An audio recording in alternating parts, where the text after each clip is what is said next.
बाळं खूप गोड आहेत रे. अगदी ते वर्षभराचं बाळ असू देत, नाहीतर अगदी 30-32 वर्षाचं बाळ असू देत. काही पालक ना खूप दहशतीत असतात की नाही म्हणल्यानंतर हा काहीही करेल. करतात मुलं अगदी नकार दिल्यावर डोकंच स्वतःचं फोडून घेणारे अशी मुलं पण आलेली आहेत अशा तरुणामध्ये. पालकांनी काय करावं? मुलींच्या अंगालाही हात लावू नये, आई असो किंवा वडील असो. पण जर मुलगा तर on the बदलून opposite काढा. side, बदलवून काढलं पाहिजे. अनेक मुलं आजकाल अपयशासाठी रेडीच नसतात. तर पालकांनी मुलांना अपयशासाठी कसं तयार केलं? त्यांना त्याची कल्पना पण नसते, यश काय अपयश काय. तर ती बीजं पेरली जातात ती तुमच्या पेरेंटिंगमध्ये. धावण्याची स्पर्धा, पहिलीतलं मूल पळतंय, पळता पळता हरतंय, ती आई म्हणते काय रे तुला जरा जोरात धावता आलं नाही, पहिला नंबर बघ चुकला तुझा. तेच दुसरी आई असते तर त्याच्या 5व्या येण्याचं पण, अरे तू 5वा आलास, तुझ्या पाठी 3 मुलं होती रे. कॅरम पाहिजे 85% पाहिजे. हा. अच्छा, गाडी पाहिजे 10वीत 90% मिळाली पाहिजे. असं काही सांगायचं नाही. तुम्ही काय फार तारे तोडलेले नाहीयेत तुमच्या आयुष्यात. ते घरा 10वीची बोर्डाची परीक्षा आहे, आतमध्ये मुलं अभ्यास करते आणि बाहेर क्रिकेटची मॅच बघितली जाते. म्हणजे अशा पालकांना ते कानफटात लावावीशी वाटते मला. जिथे बाळाचे इमोशन्स योग्य पद्धतीने डेव्हलप होत आहेत, कुठल्या आईला आणि वडिलांना भीती राहतच नाही, काही विचित्र तर करणार नाही ना माझं बाळ. पालकांनी त्यांच्यामध्ये आजपासून इम्प्लिमेंट करायला पाहिजे अशा काही 3-4 गोष्टी मला तुमच्याकडून पाहिजे. सगळ्यात महत्त्वाचं म्हणजे आमच्या हातात हा राक्षस नव्हता, हा mobile. It's a little monster. म्हणजे ह्याला मी राक्षस आता म्हणतीये, पण तो एक देवदूत पण आहे, हे आपण पुढे बोलणार आहोत.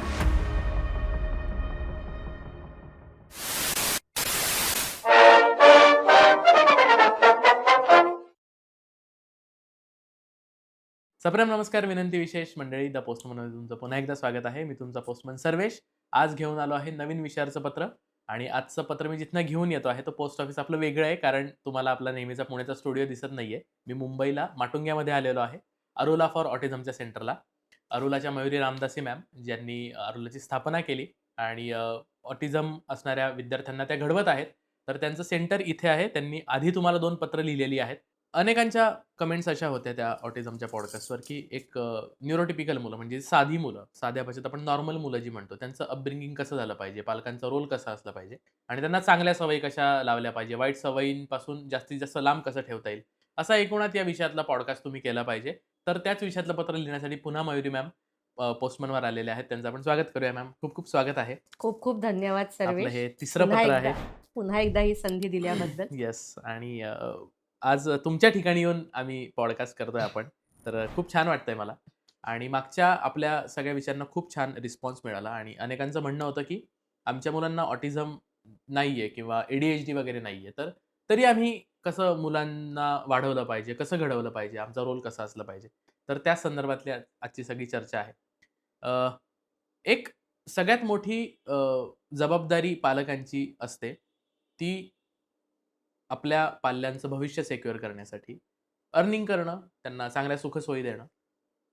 त्यापेक्षाही मोठी असते एक पालकत्व जे आहे ते भूमिका पार पाडणं. तर एकदम बेसिक प्रश्न आहे पहिलाच माझा, की चांगला पालक, आयडियल पालक अशी काही व्याख्या आपल्याला करता येईल? इथे सर्वेश, मला आठवतंय माझं बालपण. हं, माझ्या बालपणी आई नेहमी एक गाणं गुणगुणायची. हं, मला अ, लाड करताना माझे, मला हं, भरवताना, मला निजवताना हं. माझी आई नेहमी हे गाणं गुणगुणत असायची. तर ते गाणं मी थोडंसं 2 ओळी म्हणून येस, दाखवते. प्लीज. देव जरी मज कधी भेटला, माग हवे ते माग म्हणाला, म्हणेन प्रभु रे माझे सारे, जीवन देई मम क्या बात है. बाळाला. देव जरी मज कधी भेटला. खरं सांगायचं तर this is a very natural instinct. हं, प्रत्येक आईची, प्रत्येक बापाची एक नॅचरल इन्स्टिंक्ट असते. आतून आलेला एक इच्छा असते, की आम्हाला जे आमचं बाळ आहेत, आमची जी बाळं आहेत, हं. त्यांचं सगळं छान होऊ दे आयुष्यात. ते चांगले घडू देत, सगळं चांगलं होऊ दे. मग अगदी सामान्यातल्या सामान्य आई किंवा अगदी काय म्हणतात त्याला, अगदी फार प्रचंड काय म्हणतात त्याला, हुशार किंवा प्रचंड प्रसिद्ध, प्रचंड काय म्हणतात सक्सेसफुल वुमन, हं. ज्याला आपण म्हणतो बाई म्हणतो, स्त्री म्हणतो. ती असू दे, त्यांच्या मनात एकच विचार असतं की हम्म. बाळ छान डेव्हलप झालं पाहिजे. तर ज्या ठिकाणी ज्या पालकांच्या मनात हा विचार असतो की माझं बाळ छान पुढे डेव्हलप झालं पाहिजे, त्याचं सगळं चांगलं झालं पाहिजे, ते सगळे बेस्ट पालकच आहेत. ओके. म्हणजे according to me ideal parenthood hmm. किंवा ज्याला म्हणतो आपण चांगलं पालकत्व, हम्म. असा काही प्रकार असतो. इट्स अ हम्म. मिथ. बरोबर. वेन यू आर अ पालक, हम्म. तुम्ही पालक आहात, तुम्ही बाळांचे आईबाप आहात, तुम्ही चांगलेच आहात. क्या बात आहे. पण म्हणजे अशी एक डेफिनेशन तर करता येणार नाही. पण त्यातल्या त्यात आयडियल पालकत्वाच्या जवळ जाणाऱ्या ज्या गोष्टी आहेत त्या मला आज तुमच्याकडून जाणून इथे घ्यायच्या आहेत. आपल्याला बोलायचं की सुजाण पालकत्व ओके. हम्म. हा सगळ्यात जास्त, हम्म. आदर्श पालकत्वापेक्षाही सुजाण पालकत्व हा शब्द वापरणं जास्त महत्वाचं आहे. ओके. आपल्या बाळाला वाढवताना रेट्रोस्पेक्टिव्ह अनालिसिस करणारे हम्म. हम्म. किंवा बाहेरून बाळाला ऑब्झर्व करणारे पालक हे सुजाण पालक असतात. हम्म. ऑब्झर्व म्हणजे निरीक्षण. आपलं मूल आहे, आपलंच आहे, मुलं काय वाढतात या विचारधारणेचे हम्म. नसून किंवा ह्या विचारधारणेला थोडंसं वेगळं सारून जे सजगपणे मुलांचं निरीक्षण करतात अगदी लहान बाळ असल्यापासून, ते निरीक्षण करणारे निरीक्षक जे पालक आहेत ते सुजाण पालक. तेच म्हणजे आयडियल पॅरेंट म्हणण्यापेक्षा सुजाण पालक हा जास्त समायोचित आणि योग्य शब्द आहे. बाळांच्या वाढीतला सगळ्यात मुख्य टप्पा असतो तो त्यांची पहिली 5 वर्ष. कारण ब्रेन पण डेव्हलप होत असतो. त्यांचे अवयव डेव्हलप होत असतात आणि भावना एका लेव्हलपर्यंत डेव्हलप त्या वयामध्ये होतात. तर पहिली 5 वर्ष सुजाण पालकत्व कसं असलं पाहिजे? कसं असतं, बाळ झालं की आनंदाचा जल्लोष असतो बरोबर. घरामध्ये, करेक्ट. की आता कुठे ठेवू त्या बाळाला आणि कुठे नको. हम्म. आई काय, बाबा काय, घरातले आजी आजोबा काय, हम्म. कणसन, एक प्रकारचं वातावरण खूप छान असतं. मूल मोठं होत जातं. सगळ्यात पहिलं वर्ष जे आहे बाळाचं ते अत्यंत महत्त्वाचं असतं, कारण हेल्थ रिलेटेड इश्यूज किंवा त्याबद्दलची जास्त जागरूकता किंवा त्याबद्दलचे कन्सर्न्स हे पालकांमध्ये जास्त असतात, की बाळाची तब्येत चांगली आहे की नाही, बाळ वाढतंय की नाही नीट, बाळ दूध पितंय की नाही नीट, हम्म. बाळाने खायला सुरुवात केली आहे की नाही. त्यामुळे ह्या ज्या फिजिकल लेवलवरच्या गोष्टी असतात ना, त्या जास्त इफेक्ट म्हणजे त्याला म्हणतात, ज्याला आपण त्या जास्त महत्त्वपूर्ण ठरतात या हम्म. पर्टिक्युलर हम्म. टप्प्यामध्ये. त्यात बाळ वाढत असताना माइलस्टोन्स येत राहतात. हम्म. म्हणजे 3ऱ्या महिन्यात मान धरणं, मग पालथं पडणं, मग रांगणं, बसणं, चालायला लागणं, धावायला लागणं, या सगळ्या गोष्टी कशा नैसर्गिक असतात, त्या हम्म. होत राहतात. हम्म. त्यामुळे त्याच्यामध्येही काय म्हणतात त्याला, ते पहिलं वय जे आहे, पहिलं हम्म. वर्ष आहे, ते खूप महत्वाचं आहे. हम्म. सर्वेश, तिथे लक्ष देणं फार महत्वाचं आहे.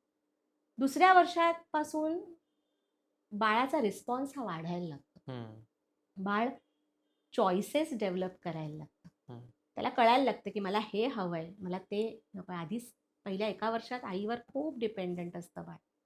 जसं जसं मूल वाढत जातं तशी तशी त्याची फिजिकल डिपेंडन्सी कमी होत जाते. ते स्वतःचं स्वतः उठायला लागतं, चालायला लागतं, करायला लागतं. पण एक लक्षात घ्यायची गोष्ट, त्याची सायकोलॉजिकल डिपेंडन्सी हम्म. ही उलट वाढत जाते. आणि मूल वाढताना तो किती इंडिपेंडंट फिजिकली होतोय याकडे जास्त लक्ष न देता त्याची सायकोलॉजिकल डिपेंडन्सी माझ्यावरची ही वाढत जाणार आहे, हम्म.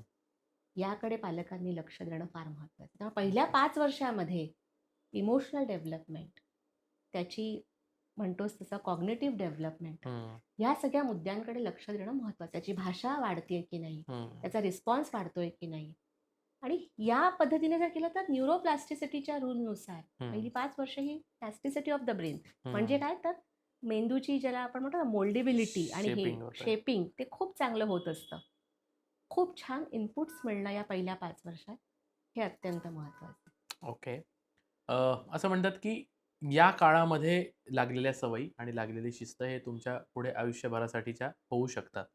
तर अनेक पालक आता हेच फेस करतायत की सुरुवातीच्या टप्प्यामध्ये काळामध्ये थोडं शिस्त लावायची कशी हे अनेक पालकांना कळत नाहीये. मुळात शिस्त आणि नियंत्रण याच्यामधला फरक थोडासा तुम्ही आम्हाला सांगा. आणि ते पालक ज्यांना मुलांना शिस्तीमध्ये ठेवायचंय त्यांच्याच चांगल्या भविष्यासाठी, तर ते कसं साधता येईल पालकांना? मी नेहमीच सांगते की लावायला जाणं, शिस्त लावायला जाणं हाच मुद्दा मला कधी काही पटत नाही. ओके. म्हणजे आम्ही मुलांना शिस्त लावली. अरे लावली काय? तुमच्याकडे बघून that is something called as एक खूप छान टेक्निक आम्ही अरुलामध्ये इम्प्लिमेंट करतो. त्याला म्हणतात इनडायरेक्ट मॉडेलिंग. म्हणजे कसं की द मॉडेल म्हणजे जे बाळाला समोर आपल्याला घडवायचंय, ज्या पद्धतीत त्याला त्याची विचारसरणी घडवायची आहे, त्याला डेव्हलप करायचंय, तसे मॉडेल्स त्याच्या समोर येत गेले पाहिजे. बरं. म्हणजे खरं सांगते तुला सर्वेश की कुठेही कुठल्याही बाळाला आयुष्यात हे मी शिकवलं पाहिजे किंवा त्याला बघून आणि ऐकून फक्त मी शिकलो असं होत नाही. आणि अशा पद्धतीने धाकातून लावलेली शिस्त ती एका मुद्द्यापर्यंत, एका वयाच्या एका टप्प्यापर्यंत उपयोगी होऊ शकते. त्यानंतर गोष्टी बदलू शकतात. पण त्याचऐवजी आई वडिलांना किंवा घरातल्या मंडळींना, आजूबाजूच्या परिस्थितीला, आजूबाजूच्या लोकांना, आजूबाजूच्या सगळ्या वातावरणात वाढत असताना इतकं रिस्पॉन्सिव्ह असतं बाळ, इतकं रिसेप्टेबल असतं, त्यावेळेस रिसेप्टिव्ह असतं, त्याच्या समोर जे येतं तेच त्याच्यासाठी एक मॉडेल बनतं. म्हणून ते करताना आपण इनडायरेक्ट मॉडेलिंग कसं करू शकतो, म्हणजे त्याच्या समोर ती घटना समजावून सांगण्यापेक्षा तशी डेमॉन्स्ट्रेट करणं हे सगळ्यात जास्त इम्पॉर्टंट याची आहे. थोडी उदाहरणं सांगा ना. उदाहरणातून काय काय फॉर करता येईल? एक्झाम्पल सांगते, मुलांना सवय असते खोटं बोलण्याची. एक साधारण 3-3.5 वर्षाचं अगदी, मूल हो. झालं की ते हळूहळू खोटं बोलायला Yes. शिकायला लागतं. कळायला लागतं खाऊ त्याला कुठे रे थोडंसं. तुझा? हां. काय खातोय? मग लपवणं मागे करेक्ट. किंवा ते न दाखवणं. हो. It's a higher cognitive function. ते बरोबर. डेव्हलप व्हायला लागतं की करेक्ट. आता मला मार मिळेल, मला हो. हे मिळेल, मग त्याच्यातून कॉम्पेन्सेटरी मेकॅनिझम, हो. त्याच्यातून ते सगळं डेव्हलप होतं. हो. पण आता आईला माझ्या ताईचं बाळ आहे ना, तर ते हां. शाळेतला खाऊ आवडतो म्हणून शाळेतून निघताना ताई जी द्यायची ना रोज, ते नाही म्हणतं खायला. हां. नाही मला शाळेमध्ये खूप छान मिळतो हे सांगायचं असतं, पण तू सांगत नाही. नाही मला भूकच नाही असं म्हणतो. जे छोटंसं खोटं आहे, पण ते आता शिकायला लागलाय. आणि ते गोडवा वाटतं गोडवा आपल्याला. वाटतं, आपल्याला हो. ते असं छान वाटतं की हो. आपण बाळकृष्णाच्या लीला Yes, yes, वाचलेल्या yes. हो, असतात किंवा हो. काय, तर तसं आपल्याला त्या वयात सुरुवातीला बरं वाटतं की अरे हे, पण नंतर ही सवय पडेल की काय, हां. असंच मूल वाढेल की हे एक Correct. टेन्शन आई वडिलांना राहतं. असतंच. तर मग अशा वेळेस काय करायचं? There is called as indirect modelling technique, जी अरुलाच्या आम्ही नेहमीच म्हणतो की 1 इयर लॉंग स्ट्रक्चर्ड पिरियडमध्ये आम्ही ते इम्प्लिमेंट करायला सांगतो. बरं. त्याला म्हणतात इनडायरेक्ट मॉडेलिंग. म्हणजे बाळ खोटं बोललंय, आता ते कळलंय की असं झालेलं आहे. त्यावेळेस आई त्याला म्हणते असं बोलायचं नाही किंवा एक ॲडवाईस देऊ शकते. पण तो कितपत लक्षात राहणार, तो नाही राहत. बरोबर. परत मूल तसंच करायला जातं. त्याच्याऐवजी इनडायरेक्ट मॉडेलिंगमध्ये बाळासमोर ती सिच्युएशन क्रिएट केली जाते की आई आहे, बाबा आहेत किंवा अजून घरात दादा असेल, ताई असेल, ते खोटं बोलतायत आणि आई त्यांना करेक्ट करतेय बाळासमोर. Okay. But there is no direct hammering on the child. Okay. म्हणजे कसं, आता बाबा म्हणाले, अरे मी जेवून आलो. जेवून आलात तुम्ही, डबा दाखवा तुमचा. मग डबा, हा काय डबा अर्धाच ठेवलेला आहे, खोटं बोललात तुम्ही माझ्याशी. मग सॉरी मला खोटं नाही बोलायचं, मी यापुढे नाही बोलणार, मी डबा सगळा खाऊन येईन. म्हणजे खरं आई बाळाला हे करते की त्याने डबा संपवला पाहिजे शाळेत दिलेला. But that is been carried out in a different way. जेव्हा मूल बघतं ना की माझ्यापेक्षा एवढे मोठे असलेले बाबा जे मला रागवतात, त्यांना पण रागवणारं कोणीतरी आहे, की त्यांच्याशी कोणीतरी असं ह्याच्याने बोलतंय, कारण बाबा तिचं ऐकतायत. मग भले ती आई असो किंवा आजी असो की आजी बाबांना बोलतीये, त्या इनडायरेक्ट मॉडेलिंग टेक्निक मधून मूल खूप शिकत जातं आणि इमिजिएट ते इम्प्लिमेंट करायला लागतं. आणि हा आमचा अनुभव आहे. तर अशा पद्धतीने ते केलं पाहिजे. हां, म्हणजे डायरेक्ट त्याला सवय लावायला गेलं तर कदाचित ते ऐकेल की नाही किंवा ते तेवढ्या वेळापुरतं ऐकेल, पुढे ते लक्षात ठेवेल की नाही. त्याच्यापेक्षा ही पद्धत चांगली पालक आणि हे खोलवर जातं. बघा, पिक्चर आपल्याला का आवडतो, की नाटकं आपल्याला का आवडतात? कारण ते आपण तिसरं म्हणून बघत असतो. थर्ड पर्सन म्हणून मी ऑब्झर्व्ह करत असते. बरोबर. ते रिलेट करायला लागतो. आपल्याला आवडतं ते. ते मनावर खोलवर जातात ते विचार. असं नाट्यपूर्ण एक जे म्हणतो ना वातावरण थोडंसं घरामध्ये ठेवलं पाहिजे आणि फार कठीण नाहीये, अतिशय सोपं आहे. याला म्हणून मी म्हणते सजग पालकत्व, सुजाण पालकत्व हे इथे कामाला येईल. ओके. अजून एक चर्चेला जाणारा मुद्दा आणि खूप लोक पालक या डिलेमामध्ये आहेत. तुमची पिढी, माझी पिढी, आपल्यात बरंच अंतर आहे. तरी 2 पिढींमधला एक कॉमन फॅक्टर हा होता, की आई-बाबाच्या धाकात होते आणि त्याच्यात चांगल्या सवयी लागल्यात. आत्ताची जी पिढी आहे मिलेनियल्स, की ज्यांनी आता मुलांना जन्म दिला आहे, अपब्रिंगिंग करतायत त्यांचं, त्यांना एक असा अनुभव आहे, की आई-वडिलांनी लहानपणी धाकात ठेवलं होतं, त्यामुळे काही सवयी चांगल्या लागल्या. काही गोष्टींना ते खूप आन्सरेबल होते, काही गोष्टी करायच्याच नाही, नाहीतर मार मिळेल ही भीती होती. त्यामुळे ते तसंच पॅरेंटिंग करायला जातायत मुलांना पण. तर ते योग्य आहे. योग्य नसेल तर ते कुठे चुकतायत? खरं सांगू, धाकातून येणारा आदर हां. आणि आदरातून येणारा धाक हं. यात फरक आहे. ओके. पालकांनी अशा पद्धतीने मुलांना धाकात ठेवता आलं पाहिजे, हं, की त्या धाकातून आदर उत्पन्न होतो. हं, तर त्या धाकातून उत्पन्न झालेला आदर नकोय. हं, तर आदर आहे, रिस्पेक्ट इज देअर. हं, त्यातून ती भीती बाबांबद्दलची, आईबद्दलची, त्या रिस्पेक्टमधून येणारा जो धाक आहे तो महत्त्वाचा. हं, आपल्या पिढी म्हणजे आमच्या पिढीने स्पेशली जे केलं, आमचं आई-वडील अत्यंत योग्य होते. हं. सगळ्यात महत्त्वाचं म्हणजे आमच्या हातात काय आहे तो तिथे बसलेला हा हा राक्षस नव्हता. म्हणजे ह्याला मी राक्षस आता म्हणतीये, हं, पण तो एक देवदूत पण आहे, हे आपण पुढे बोलणार आहोत या हं, विषयावर. हं, हा मोबाईल, इट्स अ हं, लिटल मॉन्स्टर. तो नव्हता. त्यामुळे हं, माझं घर, हं, माझे आई-बाबा, माझा तो एक 10-12 मित्र-मैत्रिणींचा ग्रुप, हं, एक माझी शाळा, एक माझं छोटंसं कॉलेज किंवा हं, जे काही याच्या व्यतिरिक्त माझं विश्वच नव्हतं. हं, आमच्या पिढीचं ते विश्वच नव्हतं. त्यामुळे आई-वडिलांकडून आलेली जी डायरेक्ट शिकवण होती, ती खूप खोलवर जायची आपोआप, की यांच्याशिवाय मला कोण सांगतंय? हं. मला यांचं ऐकलंच पाहिजे किंवा मी बरोबर. ऐकतो करेक्ट. सहजपणे. तिथे काही क्लेश व्हायचे, पण ठीक हं, आहे. हं, आता तशी परिस्थिती नाहीये, की मुलांना धाकात ठेवायचं. हे जे मुळात ते बर्डन येतं ना, या तरुण आत्ताच्या पिढीला, की आम्हाला मुलांना धाकात ठेवायचं आम्हाला त्यांना घडवायचंय. आधी हं, त्याच्यातून लक्षात घ्या, की तुम्ही एक फार छोटा रोल प्ले करणार आहात त्याच्या आयुष्यात. त्याच्याहून मोठं जग आज त्याला गव्हर्न करतंय बाहेरचं. That is called as social media. तुम्ही मोबाईल हातात द्या किंवा देऊ नका. तुम्ही त्याचं सगळं वातावरण रिस्ट्रिक्टेड ठेवा किंवा ठेवू नका. दॅट पेनिट्रेशन हे पेनिट्रेशन होत राहणार आहे. हं, मग ते फक्त तुम्ही मोबाईल हातात दिला नाही म्हणून मूल शिकणार नाही. ते शाळेत जातंय. ते विविध क्लासला जातंय. वेगवेगळ्या ॲक्टिव्हिटीज करतंय. त्या सगळीकडून ते येणार आहे. हं, त्यामुळे मुळात आधी मनात हे आहे की धाकात ठेवायचं, पण धाक असलाही पाहिजे, पण तो आदरातून आलेला पाहिजे. हं, हं. आणि एक तुला खरं सांगते सर्वेश, बाळं खूप गोड आहेत रे. सगळी बाळं खूप गोड असतात. अगदी ते वर्षभराचं बाळ असू देत, नाहीतर अगदी 30-32 वर्षाचं बाळ असू देत. बाळं सगळी गोड असतात. मुळात काय असतं, कम्युनिकेशन गॅप. आणि मी जसं आधी मेन्शन केलं, की बाळांना ऑब्झर्व्ह करा. Hmm, you talk less, but you observe more. Hmm. That is going to be more, you can say effective for your child. Okay. आणि तिथे जेव्हा सुसंवाद, हं, हं, कुठे वाद संवाद तो हितकारी, हं. तिथे जेव्हा सुरू होतं अगदी लहानपणापासून, की करेक्शन, कमांड आणि कॉम्पन्सेट या 3 सीज मधून आपल्याला बाहेर पडता आलं पाहिजे. ते जेव्हा शिकेल ना प्रत्येक आई, आय थिंक प्रत्येक बाळ मस्तच डेव्हलप होणार. तुम्ही आता मोबाईलच्या विषयाला हात घातलाच आहे, तर त्या संदर्भातच आपण थोडंसं विस्तृतपणे बोलू, की त्याच्यापासून पूर्ण अलिप्तता राहणं शक्य नाहीये आता. आणि अनेक पालकांचं हे म्हणणं आहे, की आता मोबाईलला खूप ॲडिक्ट झालाय आमचा मुलगा किंवा बाळ त्यातनं बाहेर येत नाही. त्यातनं होणारे त्रास, त्यालाही आता सामोरे जात आहेत अनेक पालक. तर आपल्याला हे तर कळलंय आत्ता, की त्याचं योग्य नियमन घालून देणं गरजेचं आहे.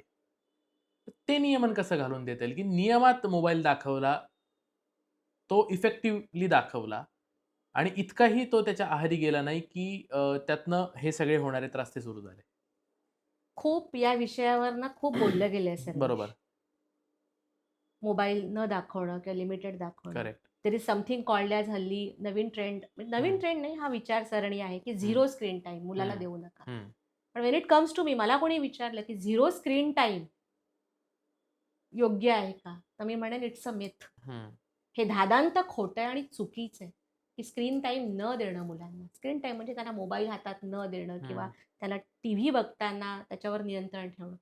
गोष्ट अशी आहे, की तुम्ही जेव्हा मुलाच्या हातात मोबाईल देता, हं, that becomes his passive mobile usage or screen time. हं, त्या पॅसिव्ह स्क्रीन टाईमला ॲक्टिव्ह स्क्रीन टाईममध्ये कन्व्हर्ट करणं हे फार महत्वाचं आहे ओके. आणि ते फक्त पालक करू शकतात. ओके. यासाठी 24 तास मुलांच्या जवळ असण्याची, त्यांच्याशी बांधून राहण्याची, त्यांच्याशी बोलत राहण्याची किंवा कंट्रोल ठेवण्याची आवश्यकता काही नाही. बरोबर.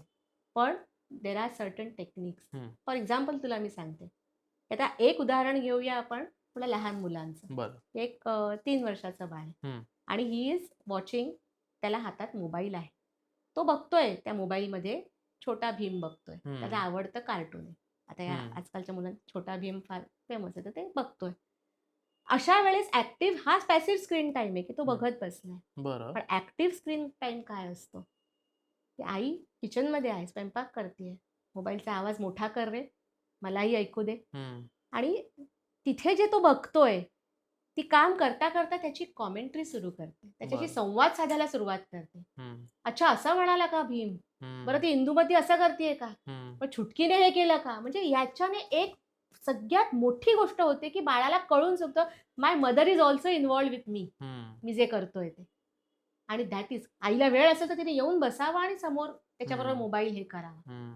दुसरं जर आपण अजून वय मोठं घेतलं, 10 वर्षाचं 12 वर्षाचं टीन एज मधली मुलं बघितली, they are on to the mobile. 24 तास मोबाईल त्यांच्या हातात असतो आणि पेरेंट्स हॅव नो कंट्रोल. म्हणजे आम्ही नाही करू शकत कंट्रोल. मुलांच्या हातात मोबाईल असतोच, बरोबर, काही हरकत नाही. मोबाईलवर तो काय पाहतो याचं थोडं जरी एक ज्याला आपण अंदाज बांधू शकलो की तो नक्की काय पाहतोय, त्यावर डिस्कशन होणं घरी फार महत्वाचं आहे. मग इनडायरेक्टली विषय काढून एखादा इव्हेंट झालेला असेल किंवा नवीन काहीतरी आहे, म्हणजे याच्यामध्ये खरं सांगू का सर्वेश, पालकांनी म्हणजे त्यांची जी पिढी नवीन पिढी बरोबर मॅच होत राहणं, त्यांच्याबरोबर स्वतःला अपग्रेड करत राहणं हे फार महत्वाचं आहे. म्हणजे फॉर एक्झाम्पल माझ्या वयात आहे, माझ्या मुली आता एक 22 वर्षाची 18 वर्षाची अशा आहे, पण आज त्यांच्या जनरेशनला दॅट जेनझी त्यांचे प्रॉब्लेम्स प्रचंड मोठे आहेत. ते तुमच्यापर्यंत ॲज अ पालक तुम्हाला ते सांगूही शकत नाहीये. तर be a part of that problem. एखादा इश्यू असतो, थोडा हलका हलका कानावर येतो, त्याच्यावर चर्चा करा. जेनझींचं ऐकून घ्या. कायम त्यांना दोष देणं की यू आर रॉंग आणि माझी पिढी चांगली, मी सांगते ते बरोबर, तुम्ही सांगता ते चूक, दॅट इज रॉंग. म्हणून मोबाईलचा युसेज मी म्हणते अप्रतिमरित्या करता येतो. अगदी 3-3, 4-4 तास स्क्रीन टाइम असेल मुलाचं तरी काही वाकडं होणार नाही. कारण आज अरुलामध्ये जे आता एवढे कंप्लेंट्स येतात, किती पालक येतात कन्सर्न्स घेऊन की स्क्रीन टाइम एवढा प्रचंड आहे मॅडम की आम्ही कंट्रोल करू शकत नाही.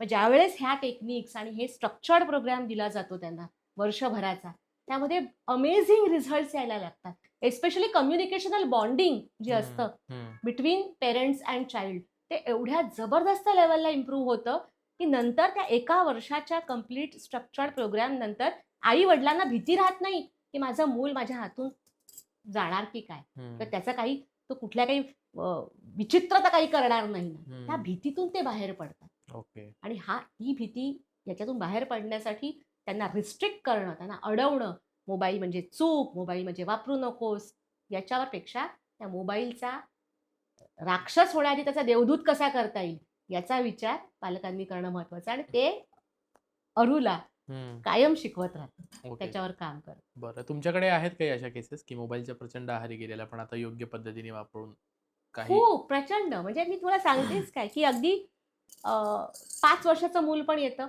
की मोबाईल, हे आई वर्किंग मॉम्स आहेत, आजी आजोबा घरी असतात दिवसभर, ते तर सांभाळतात किंवा ती एखादी कोणी काही काहींच्या घरात केअरटेकर असतात, ते सांभाळतात.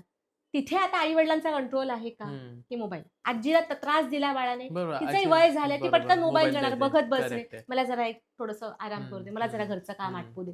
पण त्यांना दोष आपण देऊ शकत नाही. आणि वर्किंग मॉम्स, वर्किंग पेरेंट्स ही या आत्ताच्या काळाची गरज आहे. दोघांनी काम केलं पाहिजे.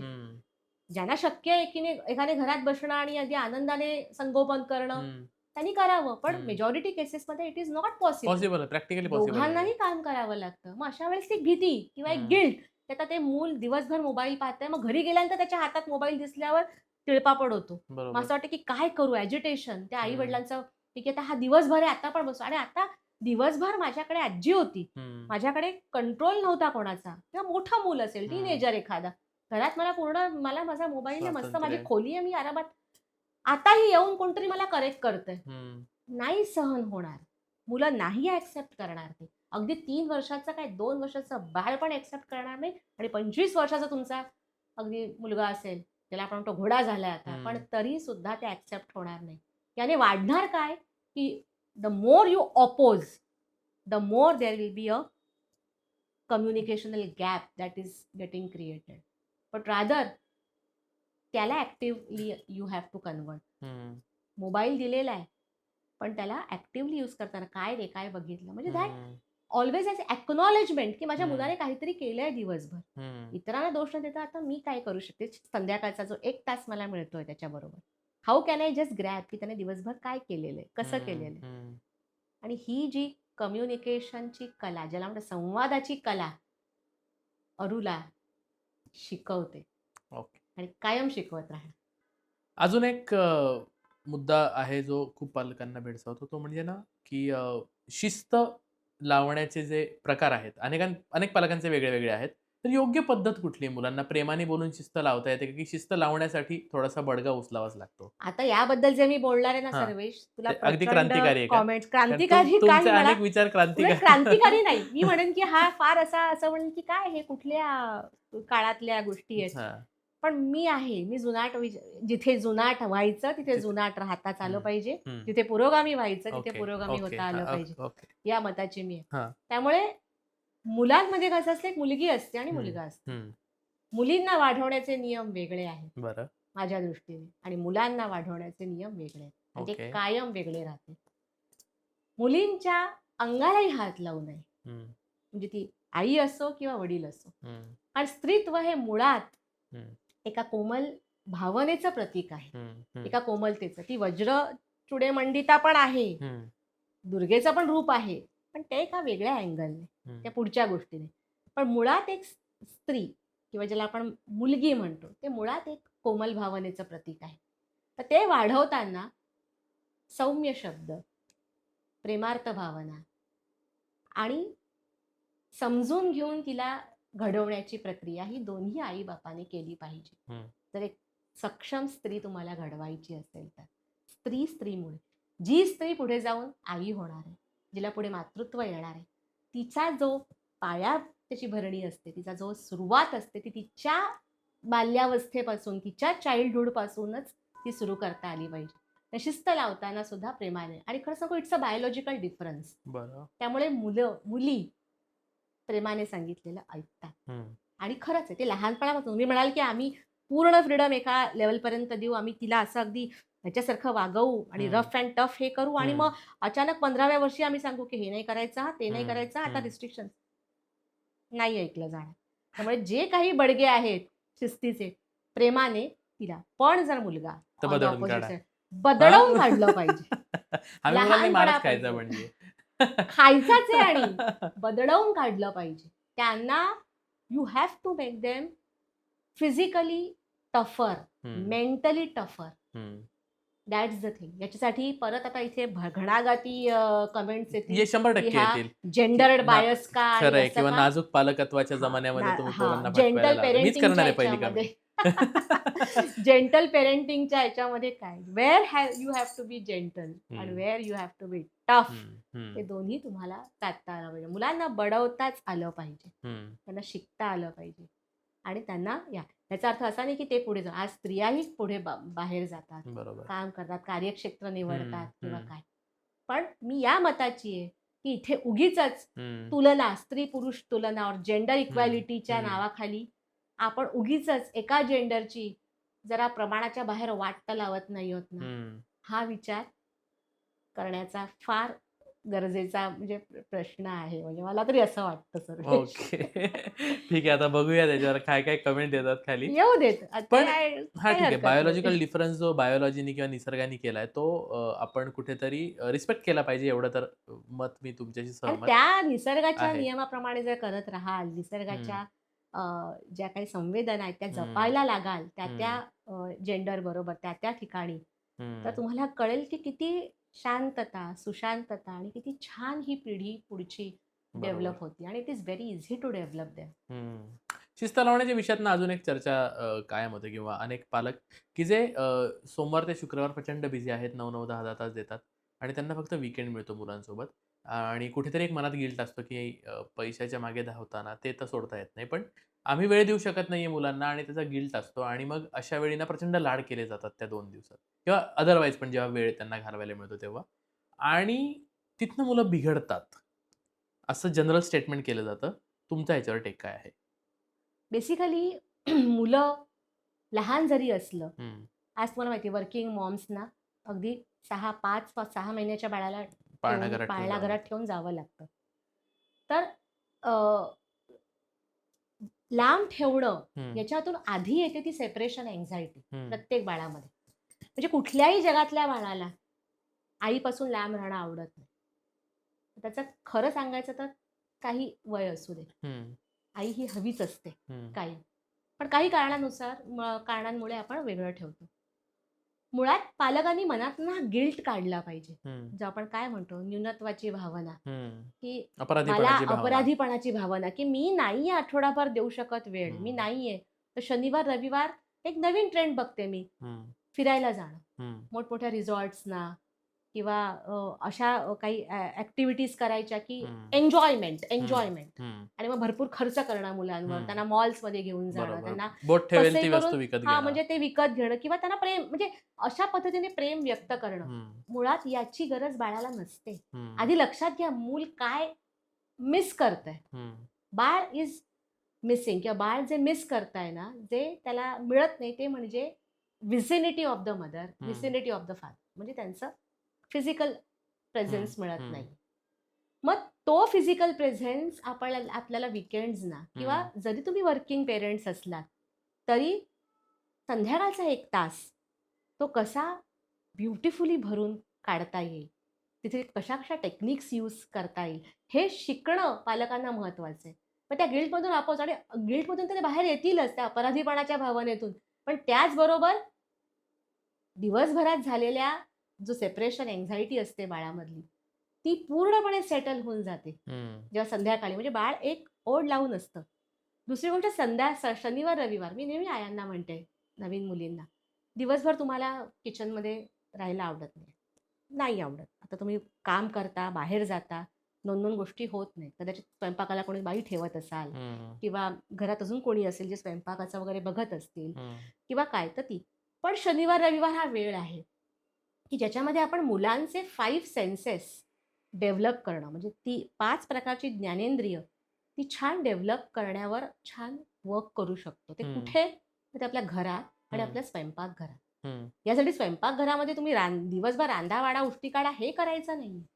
पण 5 सेन्सेस जसं दृष्टी आहे, ऐकणं आहे, अ, नंतर आपलं टेस्ट टेस्ट आहे, आहे. हो. स्पर्श आहे, हं. स्मेलिंग स्मेल आहे. म्हणजे वास घेणं आहे. हं, ह्या सगळ्या सेन्सेसना डेव्हलप जितकं करू आपण मुलांच्या, तेवढी त्यांच्यातली सेपरेशन अँक्झायटी, तेवढं त्यांच्यातलं जे बॉन्डिंग हं, कमी झालेलं आहे, हं. कम्युनिकेशन बॉन्डिंग, हे सेपरेशन अँक्झायटी कमी करून ते बॉन्डिंग वाढवता येईल. ओके. आणि important is to foster bonding. हं, म्हणजे बाहेर नेऊन त्या गोष्टी पूर्ण करण्यापेक्षा आणि प्रत्येकाला काही जमत नाही पैसे खर्च करणं, हजारो रुपये बरोबर. खर्च करणं. हं, मग त्यांना असं वाटतं, की अरे आम्ही काय हं, करतोय हं, मुलांसाठी. मग हे जे दिसतं सोशल मीडियावर, हं, इथे फिरायला गेले, तिथे गेले, हे केलं, ते केलं. त्याला वाटतं, की अरे आपल्याला जमत नाही आपल्या मुलांना द्यायला. या हं, भावनेतून आधी बाहेर तुमच्या मुलांना हे कधी नको हवं होतं आणि त्याला कधी नको असणार आहे. तुम्ही किती पैसा खर्च करताय त्यांच्यावर. हं, इम्पॉर्टंट तुमचा वेळ आणि तुम्ही हं, कसं त्यांच्याशी बॉन्डेड होताय. हं, म्हणून वीकेंड्सचा उपयोग करण्यासाठी देअर आर ब्युटिफुल टेक्निक्स की where we can actually involve our child in everything. म्हणजे एखाद्या थेरपीसाठी घर इज द बेस्ट सेंटर. हं, सगळ्यात ग्रेट थेरपी, सगळ्यात ग्रेट ज्याला आपण म्हणतो इन्स्टिट्यूट जर हं. काय असेल तर ते बाळाचं घर असतं. हे कायम लक्षात ठेवा आणि घरात आपल्याला या गोष्टी करता येतात. ओके. तुम्ही आता ते किचन मधले जे 5 सेन्सेस डेव्हलप त्याचं वरचेवर सांगा ना टेक्निक कसं आहे? काय आहे ते सिंपल नक्की? गोष्ट आहे. हां. लहान मूल आहे. हं, आता समजा 3 वर्षाचं बाळ आहे हं, आणि आईला काहीतरी पदार्थ सकाळी पोहे करायचे आहेत हं, समजा आता. हं, तिने काय करावं? किचनचा आपला प्लॅटफॉर्म असतो. हं, ते बाळ सकाळी-सकाळी उठलेलं असेल, नाश्ता बनवायचा आहे. हं. गोडात त्याला अगदी बोलून वगैरे त्याला किचनच्या प्लॅटफॉर्मवर बसवावं बरं. येऊन. त्याच्या समोर ते फोडणी म्हणजे साधी गोष्ट फोडणीचा आवाज, हं. फोडणीचा वास वास. आणि सांगताना त्याला ते स्पर्श, "ही बघ मोहरी हं, कशी लागते हाताला. हे बघ जिरं कसं लागतं. हे जिऱ्याचा वास घे बघ कसा लागतोय." म्हणजे मुलांना उगीचच फालतूतले टीचिंग मटेरियल्स म्हणजे ते क्ले आणून द्या, नंतर हम्म. त्याच्यात हे करा, याच्यात हे घालवा, ह्याला हे हम्म. मॅच करा, हे पझल सॉल्व्ह करत बसा. यापेक्षा रिअल लाईफ एक्सपिरियन्सेस द्या मुलांना. हम्म. मुलांना तूर डाळ आणि मूग डाळीतला पण फरक कळू दे आणि तो हम्म. सहज शक्य आहे. 5 वर्षाचं मूल पण सांगेल की आई ही तुरीची डाळ आहे आणि ही हम्म. मुगाची डाळ आहे. Survival of the fittest. Hmm. Work on with the children for hmm. Their survival and better survival. Hmm. त्यांना स्मार्ट बनवा आणि they can get very smartly nurtured only when all the senses are work. म्हणजे सगळे ते एवढे छान त्याचं nurturing कधी होऊ शकेल ज्यात 5ही त्यांची ज्ञानेंद्रिय, 5ही हम्म. सेन्सेस हे खूप छान डेव्हलप होतात. आणि 5 सेन्सेस डेव्हलप करणं म्हणजे इमोशनल एक्सप्रेशन्स, इमोशन्स डेव्हलप करणं बाळाच्या. आणि जिथे बाळाचे इमोशन्स योग्य पद्धतीने डेव्हलप होत आहेत, यू विल शुड नॉट वरी. कुठल्या आईला आणि वडिलांना भीती असूच राहतच नाही. काही विचित्र तर करणार नाही ना माझं बाळ, हम्म. काहीतरी चुकीचं तर करणार नाही ना, भीतीच राहत नाही अजिबात. मुलं बिघडण्याच्या प्रवासातला सगळ्यात महत्त्वाचा टप्पा किंवा सगळ्यात महत्त्वाचं कारण दिलं जातं की आई वडिलांनी त्याला लहानपणापासून नाही ऐकायची सवयच लावली नाही. तर दोन्ही अँगलनी माझा हा प्रश्न आहे. मुळात नाही म्हणण्याची सवय पालकांनी कशी डेव्हलप केली पाहिजे आणि नाही ऐकण्याची सवय त्यांनी त्यांच्या पाल्यामध्ये कशी घडवली पाहिजे? सुरुवात आधी जे यंग पेरेंट्स आहेत, जे हां. आता अगदी ज्यांची बाळं लहान येस. आहेत, हो. आतापासून नाही म्हणायची डायरेक्ट सवय त्यांनी लावावी. बरं. म्हणजे एका पर्टिक्युलर वयापर्यंत, वयाच्या 3-3.5 वर्षापर्यंत नो, किंवा 3 पण नाही म्हणेन, हम्म. 5-1 वर्षापर्यंत हम्म. नो हे डायरेक्ट नो मुलं पचवू शकतात इफ यू हम्म. Start very early. बरं. अगदी वर्षभराच्या बाळाला सुद्धा नको हम्म. इथे नाही करायचं हा, बाळ हळूहळू ऐकायला लागतं. हम्म. तिथे इथे आम्ही नेहमीच आईच्या वडिलांच्या स्पीच इनपुट्सवर आम्ही काम खूप छान करतो. हम्म. There is something called as direct saying no. हम्म. There is something called as indirectly provoking की दिस इज नॉट. म्हणून हम्म. त्याला इंटोनेशन्सवर वर्क करणं स्पीचच्या, हम्म. त्याच्या थ्रू मुलं खूप छान शिकतात की हम्म. नेगेशन म्हणजे हम्म. नाही कसं पचवायचं. हम्म. म्हणजे कधी डिरेक्ट आपण कळतो हे करू नकोस रे, नको. बरोबर. पण कधी कधी नाही नाही, अरे बापरे. म्हणजे हम्म. त्या वयात हम्म. 1-1.5 वर्षाचं बाळ, ते तुमचे जे भाषेतले इंटरजेक्शन्स असतात, हम्म. जेव्हा आपण उद्गारवाचक चिन्ह म्हणतो किंवा आईचा इमोशनल डिस्प्ले बघतो त्यावेळेस, हम्म. त्याला जास्त रिस्पॉन्स देतात. हम्म. आणि मग ते गोष्ट नाही करायची ते शिकायला लागतात. पण आफ्टर अ पिरियड, मूल आता मोठं आहे, टीनेजमध्ये आहे, 10-12 वर्षाचं, 7-8 वर्षाचं, आधी तुम्ही ती सवय लावलेली नसेल किंवा त्याला हो होकार द्यायची सवय असेल किंवा त्याला नाही त्याच्या प्रत्येक डिमांडना पूर्ण करणं किंवा हे सगळं केलं असेल आणि आत्ता त्याची जाणीव होत असेल की अरे मी काहीतरी चुकलोय किंवा तसं नाही करायला पाहिजे, आता तो ऐकत नाहीये. हे सगळ्यात महत्वाचं असतं की आता मुलं ऐकत नाही, नाहीयेत. हो, अजिबात ऐकत नाही. तिथेही त्या पालकांनी घाबरून जायचं कारण नाही. परत तिथे प्रिटेंड प्लेज, एनॅक्टमेंट्स, मॉक्स आणि creating opportunities for the child to self retrospectively see की मी आता जे करतोय ते बरोबर आहे का, किंवा मी हे केलं पाहिजे का किंवा नाही का, याच्या प्रचंड सुंदर टेक्निक्स डेव्हलप केलेल्या आहेत अरुणाली, की जिथे तुम्ही अगदी घरातल्या घरात टीनेज मुलगा 15 वर्षाच्या मुलालाही तुम्ही नकार, जो ऐकत नव्हता नकार, तो ऐकायला लागतो. There is a great increased communicational bonding with the parents. आणि त्याला म्हणतो आपण ॲक्नॉलेज करायला शिका. म्हणजे समजून, याच्यामध्ये असं नाही आहे की तो जे म्हणतो त्याला होकार द्या किंवा काय, किंवा आता मला कळलेलं आहे की मी नकार दिलाच नाही त्यामुळे आता त्याचे दुष्परिणाम दिसायला लागलेले. बरोबर. किंवा काही पालक ना खूप दहशतीत असतात की हट्टी इतका आहे ना की नाही म्हणल्यानंतर हा काहीही करेल, मग एकाला दुसऱ्याला तिसऱ्याला चौथा, असं ती सवय वाढत वाढत वाढत अशा लेवलला जाते. अगदी नकार दिल्यावर डोकंच स्वतःचं फोडून घेणारे, हे करणारी अशी मुलं पण आलेली आहेत अशा तरुणांमध्ये. पालकांनी काय करावं? अगदी सोपं. मी म्हटलं की सर्वात महत्वाचं म्हणजे लिसनिंग स्किल्स डेव्हलप करणं. मुलांचं ऐकणं डेव्हलप करण्यासाठी बॉन्डिंग डेव्हलप करणं खूप महत्वाचं. त्यामुळे डिरेक्ट नकार, दॅट इज कॉल्ड ॲज, ज्याला आम्ही म्हणतो नकार घंटा, एकदम नचा पाढा निगेटिव्हिटीचा, त्यापेक्षा there is something called as concept of wait. Wait म्हणजे थोडं वाट पाहूया, जरा थांब, विचार करूया. या पद्धतीच्या या टेक्निक्स हळूहळू ट्रान्सफॉर्मेशन्स दाखवायला लागतात.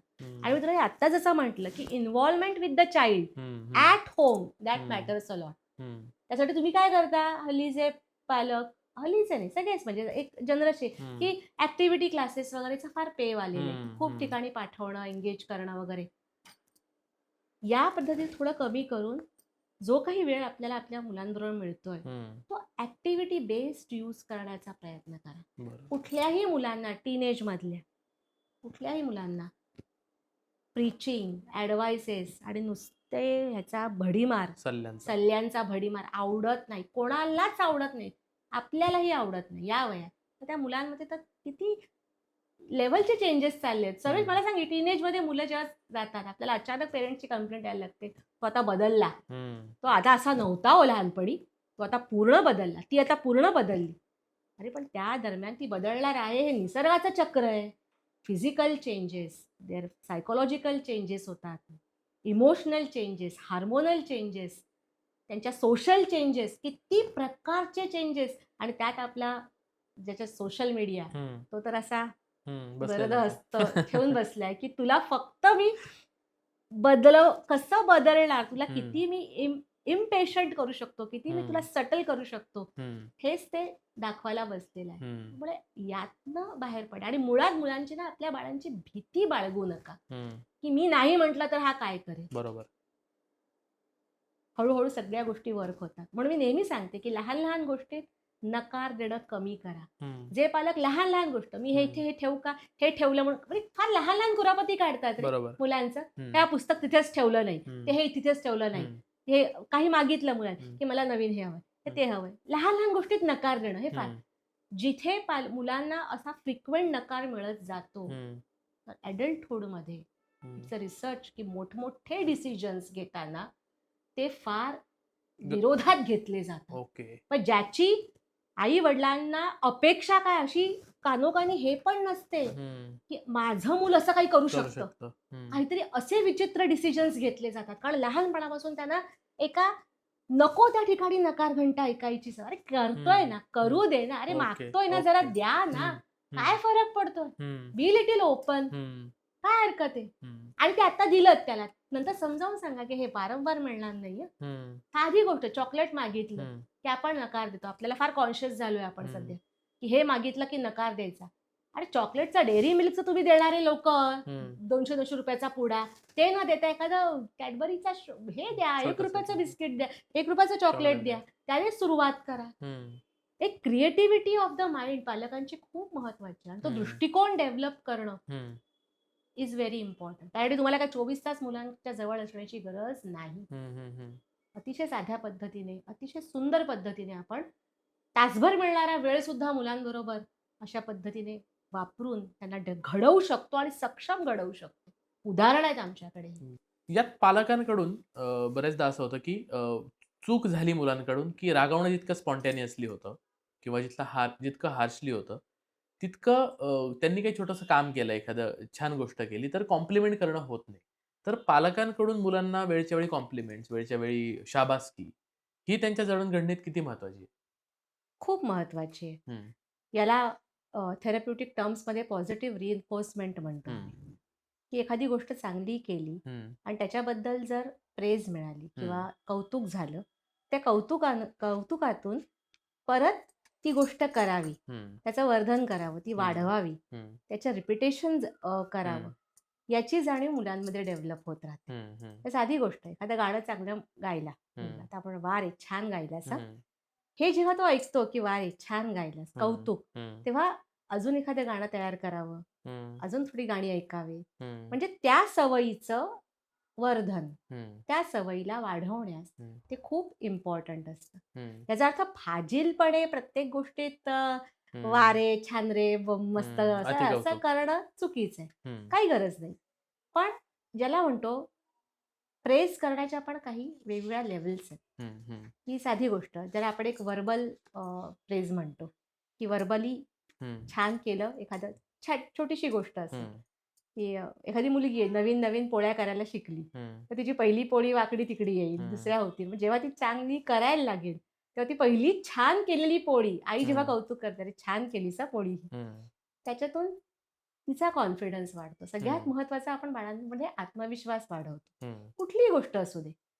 दुसरा एक लेवल असतं की काहीतरी भेटवस्तू देणं मुलांना हम्म, त्या त्या अचिव्हमेंट बद्दल. हम्म, आता कित्येकदा आपण बघतो की परीक्षेत रिझल्ट येतो हम्म. आणि रिझल्टमध्ये अपेक्षा म्हणजे मला कळतच नाही. बरोबर. पेरेंट्स म्हणजे पालकांची अपेक्षा हे नावाचा प्रकारच काय आहे? म्हणजे 70% जरी त्यांनी मिळवले तरी त्याचे त्याने घेतलेत ना, ती मेहनत घेतली आहे ना. माझ्या पिढीची अपब्रिंगिंग होत असताना हे खूप होतं ऍक्च्युली. आमची पिढी मे बी आमचे पालक कॉर्पोरेटसाठी तयार करत असावेत, हा की काय कॅरम पाहिजे 85% पाड. हा अच्छा गाडी पाहिजे 10वीत 90% मिळाले पाहिजे. हा हां, तर असं काही सांगायचं नाही. हां. मी तर म्हणते कधीही पहिली गोष्ट म्हणजे अपेक्षांचं ओझं लादू नका. कारण हं. अपेक्षा तुम्ही काय फार तारे तोडलेले नाहीयेत तुमच्या आयुष्यात, हं. की ज्यामुळे तुम्ही त्या पद्धतीच्या अपेक्षा किंवा हे आपल्या मुलांवर लादू शकता. सगळ्यात आधी म्हणजे मी कोण अपेक्षा लादणारा? हं. आधी हा प्रश्न प्रत्येक पालकाने स्वतःला विचारायचा. हं. हू एम आय टू डू हं. दॅट?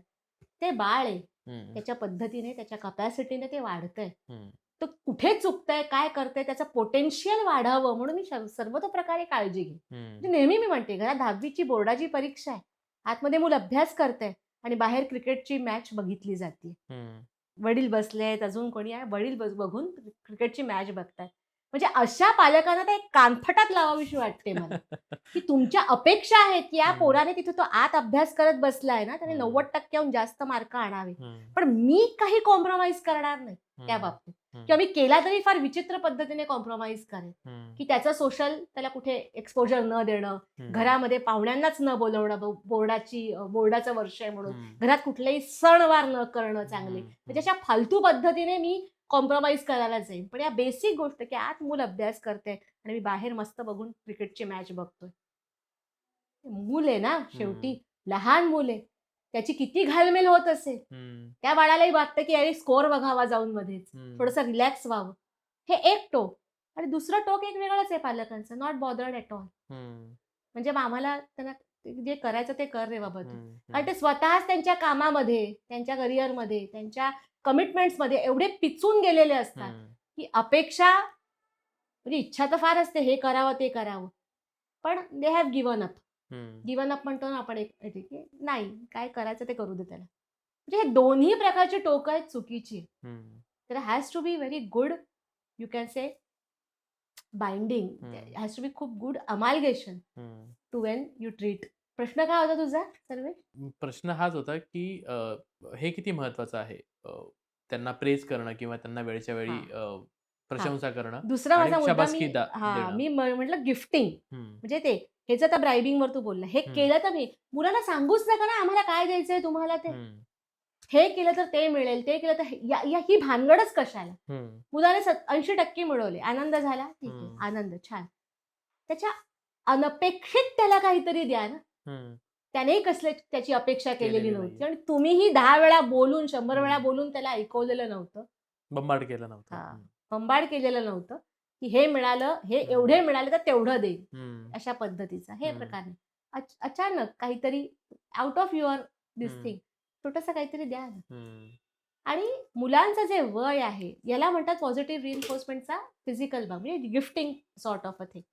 पण गिफ्टिंग हे कमी करावं. हं. प्रत्येक उठ-सूट गोष्टीत त्यांना भेटवस्तू देत बसणं.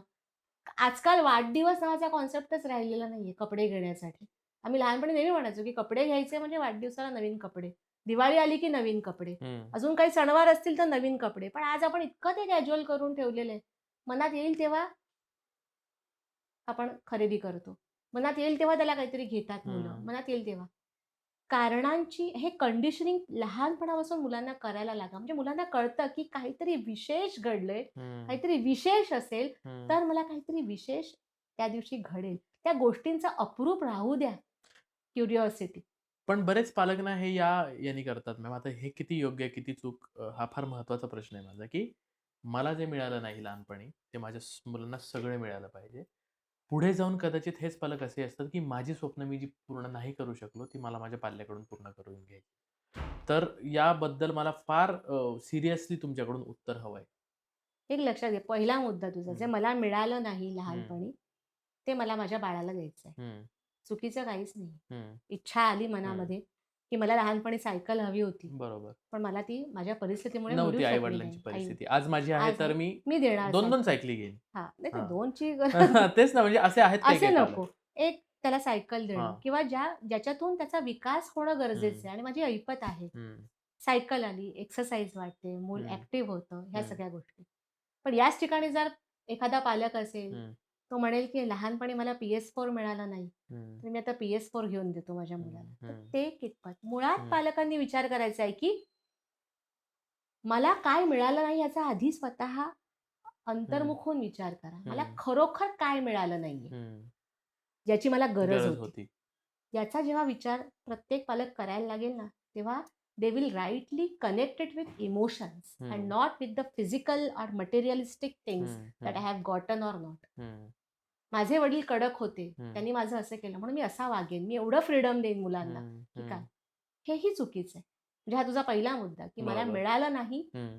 म्हणून मी माझ्या मुलांना माझ्या सगळं देईन. मुलांना देतोय. देणं काहीच चुकीचं नाही. प्रत्येक आई-बापाला वाटतं चांगलं करावं. पण ते करताना आपली हं, जी विवेक असतो प्रत्येकाचा, की हे देऊन त्याचा पुढे is it going to help him progressing? त्याचं काय म्हणतात? प्रोग्रेस होण्यासाठी, त्याची हं, प्रगती होण्यासाठी ते हेल्पफुल आहे की नाही? हं, हं, हे विचार करा. मला लहानपणी केक खायला मिळत नव्हता म्हणून मी दर आठवड्याला त्याला केक खायला घालेन, त्याला चॉकलेटं खायला घालेन. तर हे तुम्ही काय करताय? माझ्या हं, छोट्या-छोट्या गोष्टी असतात. हं, हा फार सहजपणे करू शकतो विचार माणूस. हं, हं, अगदी त्याच्यासाठी काय फार तुम्ही प्रकांड पंडित असण्याची गरज नाही. एक साधा पालक, हं. कुठलाही पालक, आई असो, बाप असो, सहजपणे करू शकतो. ओके. यालाच लागून दुसराही प्रश्न होता, की मग हेच पालक पुढे मे बी असे टर्न आउट होऊ शकतात, की मग आता माझी जी स्वप्न पूर्ण होऊ शकली नाही परिस्थितीमुळे तेव्हाची, ती माझ्या मुलाकडून, मुलीकडून मी पूर्ण करून घेईन. पण काही हरकत नाहीये ना. चुकीचं काय आहे ओके. याच्यामध्ये हं, सर्वेश? हं, एखाद्या व्यक्तीला हं, इंजिनिअर व्हायचं होतं हं, लहानपणी. परिस्थिती नव्हती. हं, त्याच्या त्याच्या मोठा मोठा भाऊ हं, घरातला, हं, त्याच्या पाठीवर 5 भावंडं होती. हं, वडिलांचं काही अचानक हं, तब्येतीचं कारण किंवा हं. काही झालं, की ह्याला वयाच्या अगदी 15व्या-16व्या वर्षापासून नोकरी करण्यासाठी बाहेर किंवा पडावं बाहेर लागलं. पडावं लागलं. हं, कमवण्यासाठी बाहेर पडावं लागलं. हं, हं, तो नाही होऊ शकला. त्याला नाही होऊ हं, शकला इंजिनिअर. मग अशा बापाने अपेक्षा करणं किंवा असा विचार करणं, मी म्हणते अपेक्षा नाही, इच्छा हं, करणं, की हं. माझा मुलगा इंजिनिअर भावा. हं, व्हावा. पण हे करण्यासाठी आधी माझ्या मुलाचा इंजिनिअरिंगकडे कल आहे की नाही? हं, त्याचा मूळ स्वभाव काय आहे? त्याची ओढ कुठल्या विषयाकडे आहे? हं, मग तो इंजिनिअरच व्हावा ही अपेक्षा न करता त्याने उच्च विद्या विभूषित व्हावं. हं, त्याने छान शिक्षण घ्यावं. हं, त्याने एखादं असं फील्ड त्याच्या आवडीचं निवडावं, की ज्यात तो खूप प्रगती करेल.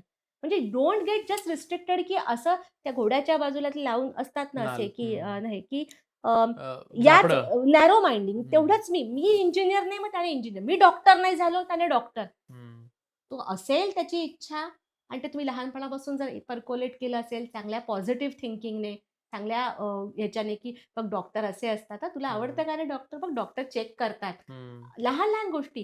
तुम्ही जर हं, ते सुरुवात केली, त्याच्यात ते हं, छान हे केलं, डॉक्टर घरी खेळायला लागलो, त्याच्यातून त्याचा हं, आनंद निर्माण झाला.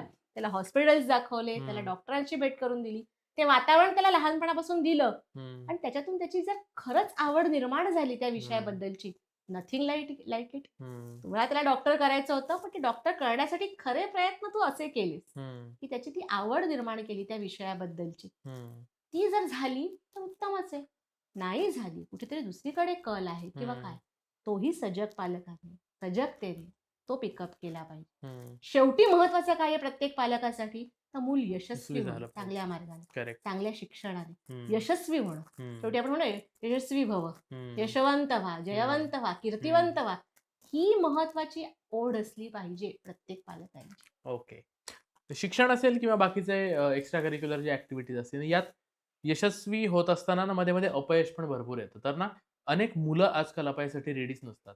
कारण खूप महागाचे क्लासेस लावलेले असतात. खूप चांगलं एज्युकेशन पालक प्रोव्हाईड करत असतात आणि अपयश आल्यानंतर खचून गेलेली आणि अनेक प्रकरणं आपण ऐकली तर पालकांनी मुलांना अपयशासाठी कसं तयार केलं पाहिजे?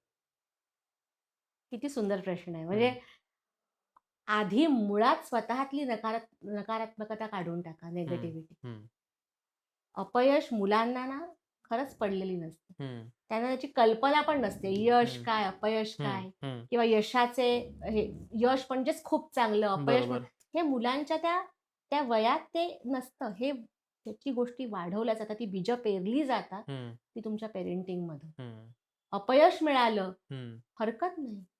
ते जितक्या लाईटली घेतलं जाईल हम्म, तितकं ते मूल तयार होणार आहे अपयशाला आपोआप. हम्म, हम्म, धावण्याची स्पर्धा, पहिलीतलं मूल पळतंय, पळता पळता हरतंय, नाही येऊ शकत. ती आई म्हणते, "काय रे तुला जरा जोरात धावता आलं नाही? पहिला हम्म, नंबर बघ चुकला तुझा आणि तो तुझा मित्र पहिला आला." हम्म. इथेच चुकलं ना, त्याला हम्म. कळलं अपयश, what is the definition of अपयश, खरं एकतर तो फेल्युअर. हरला हे पण अधोरेखित झालं आणि दुसरी गोष्ट तुलना पण झाली. तुलना पण झाली. हम्म. तुलनेतूनच या गोष्टी येतात. डाऊनफॉल्स येतात हम्म. सर्वेश. जिकडे तुलना आली तिथे दुःख आलं, हे हम्म. लक्षात ठेवायचं. हम्म. अपयश त्याला कळलं. तेच दुसरी आई असते. पळता पळता तो चौथा आला, पाचवा आला. तर त्याच्या पाचव्या येण्याचं पण, "अरे तू हम्म. पाचवा आलास, तुझ्या पाठीही 3 मुलं होती रे. हम्म. ती नाही जिंकू शकली, तू पुढे गेलास. हम्म. आणि पहिला नंबर ठीक आहे, हम्म. हरकत नाही, काही हरकत नाही. तू खेळलास ना, धावलास ना, ते महत्वाचं."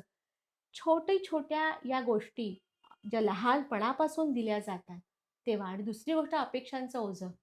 आता आपण बघतोय प्रकरण काय चालली आहेत, की नीट परीक्षा आहे किंवा इंजिनिअरिंगच्या आहेत किंवा या कुठल्याही फील्डमधल्या, हम्म. जिथे जीवघेणी कॉम्पिटिशन आहे. हम्म. महागडे क्लासेस लावले जातात. हम्म. आणि ते मूल आहे ना 17-18 वर्षाचं, 16-17 वर्षाचं, त्याला जाणीव असते की माझ्या आईवडिलांची ऐपत काय आहे, माझ्या आईवडिलांनी काय प्रयत्न करून मला हा क्लास लावलेला आहे. हम्म. पण त्या जाणीवेतून त्याला नैराश्य यायची फार चान्सेस असतात, डिप्रेशन, त्याचा विचार.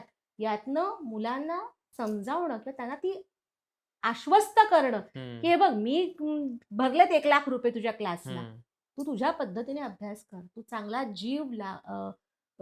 तुझ्या पद्धतीने जीव तोडून अभ्यास कर. तुला जितका करता येईल, छान करता येईल. हम्म. Be loyal to yourself. हम्म. पण याचा अर्थ असा नाही की मी 1,00,000 भरलेत तुझ्यासाठी म्हणून तू अभ्यास केला पाहिजेस.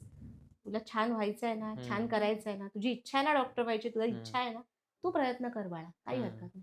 ते 1,00,000 झालं नाही तरी काही हरकत नाही. तू शिकणार आहेस हे महत्वाचं. आणि हम्म. का नाही होणार? हम्म. डेफिनेटली यश मिळणार. हम्म. अशा पद्धतीचे छान जे संवाद असतात ना, हम्म. सर्वेश, हे ऐकताना ना फार आपल्याला वाटेल, इथे ऐकणारे म्हणतील की हे फार असं घासून परीकथेतलं बोललेलं आहे. वाटतंय, करेक्ट आहे. परीकथा हा. आहे. हम्म. Reality is not like that. Garden of real Eden world is मधल्या व्हेरी गप्पा आहेत. डिफरंट. हम्म. खूप जाचक आहे हे जग, हम्म. असं तसं. पण तुम्ही जशी दृष्टी तसा देव बरोबर. असतो. नाही आणि तुमची मतं अनुभव सिद्ध आहेत. कारण तुम्ही काम करतायत त्या एवढ्या मुलांवर आणि तुमच्याकडे अगदी, अगदी. सक्सेसफुल केसेस आहेत. त्यामुळे हे उगाच म्हणजे गार्डन ऑफ इडन मधल्या गोष्टी नाहीत गोड नाही, गोड नुसती फक्त. एक ग्लोबल स्पीच थेरपिस्ट म्हणून किंवा हां. फाउंडर अरुलाची म्हणून मी बोलत नाहीये. मी हम्म. आई आहे 2 मुलींची. बरोबर.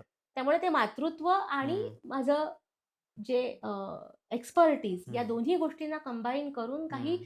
सिद्धांत मी मांडलेले आहेत आणि ते हम्म. माझे आहेत आणि मी फर्म आहे म्हणजे त्याच्यावर. आयडियालिस्टिक वाटलं तरी हे शक्य आहे. हां, म्हणजे हे आयडियलिस्टिक किंवा असं अनरिअलिस्टिक हम्म. वाटणं हरकत नाही. हम्म. पण सुरुवात करा. तुम्हाला हळू-हळू कळायला लागेल की काय मॅजिकल रिझल्ट्स यायला लागतात हम्म. या पद्धतीने मुलांना नर्चर करताना. म्हणून बरोबर. खरं सांगते सर्वेश, वर्षाच्या सुरुवातीला जेव्हा एखादी आई एनरोल होते हम्म. अरुलामध्ये, म्हणते की माझं मूल ऐकत नाहीये, माझं मूल मोबाईलच्या आहारी चाललेलं आहे.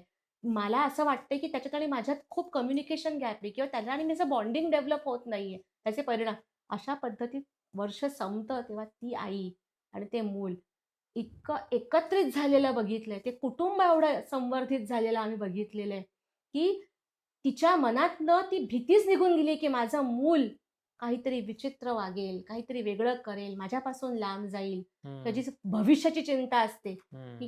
काय होईल पुढे जाऊन. ती भविष्याची चिंताच मिटलेली दिसते तिथे. कारण हम्म. कणखर आई तयार झालेली असते. हम्म. एक म्हणतात ना त्याला, आई काय, वडील काय, ते हम्म. कुटुंब तयार झालेलं असतं, की अशा हम्म. पद्धतीने. आणि ते रिझल्ट दिसायला लागतात practically. It is not only on paper, की हम्म. थिओरिटिकली आम्ही काहीतरी करतो आणि नुसतं प्रीचिंग होतंय, नुसते हम्म. काउन्सिलिंग सेशन्स होत आहेत आणि पालकांना फक्त ॲडवाईस दिला जातोय. मुळीच नाही. उलट मी म्हणेन अशी, की माझा स्वभाव आहे किंवा हम्म. आमची खासियतच ही आहे, कम बोलो, हम्म. ज्यादा करो. हम्म. कमी बोला, जास्त करा. हम्म. त्यामुळे बोलणं कमी, प्रीचिंग्स कमी, ॲडवाइसेस कमी, प्रॅक्टिकल इम्प्लिमेंटेशन्स तुम्हाला छोट्या-छोट्या प्रसंगातून हम्म. रोजच्या रोज घरात करता येतील. दृष्टी डेव्हलप करण्याचं काम करणं महत्वाचं आहे. बरोबर. फक्त म्हणजे पालकांमध्ये. पॅरेंटिंग करत असताना सगळ्यात महत्त्वाच्या म्हणजे अनेक प्रश्नांचं शेवटी मूळ येतं, की संवाद मुलांशी कसा आहे तो. म्हणजे पालकांचा मुलांशी असणारा संवाद याच्यावर आपण बोललो. शेवटाकडे येताना मला थोडंसं ना की पालकांचा एकमेकांशी पण घरात कसा संवाद असला पाहिजे.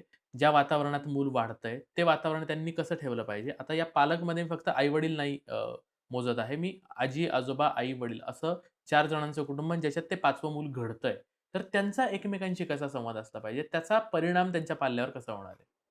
तर जे जे मूल बघणार हं, 24 तास त्याच्या डोळ्यासमोर जे घडेल, हं, त्यातून त्याची पर्सनॅलिटी, त्याचं हं, टोटल त्याचं अपब्रिंगिंग त्यातून घडत असतं. हं, हं, आई आजीशी कशी वागते, हं, आई बाबांशी कशी वागते, बाबा आईशी कसे वागतात, बाबा आजोबांचं आणि बाबांचं नातं कसं आहे हं, किंवा काकांबरोबर बाबांचे संबंध कसे आहे. हं, या सगळ्या गोष्टींचा जेव्हा निगेटिव्ह इम्पॅक्ट जास्त व्हायला लागतो हं, हं, पॉझिटिव्हिटीपेक्षा, त्यातून मुलाची पर्सनॅलिटी घडते. हं, मी सायकॉलॉजिस्ट नाही. हं, त्या विषयावर मी अजून पर्सनॅलिटीवर जास्त बोलायला मी जाणार नाही. बरोबर.